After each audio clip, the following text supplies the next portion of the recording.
Sa iba pang balita, magkakaroon ng advance screening ang dokumentaryong #50first Days sa Ateneo de Davao University bukas alas 9 ng umaga.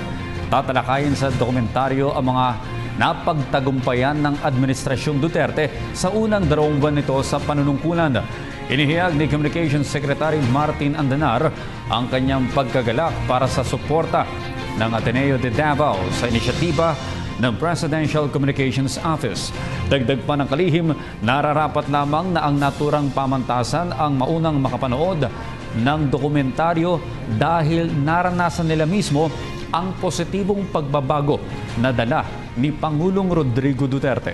Samantala, isang interactive website na naglalaman ng mga unang araw ni Pangulong Duterte sa pwesto ang nakatakdang ilunsad bilang bahagi ng participatory governance agenda ng administrasyon.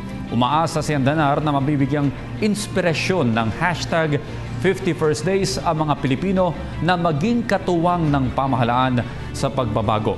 Mapapanood naman ang dokumentaryo sa PTV bukas alas 12 ng tanghali.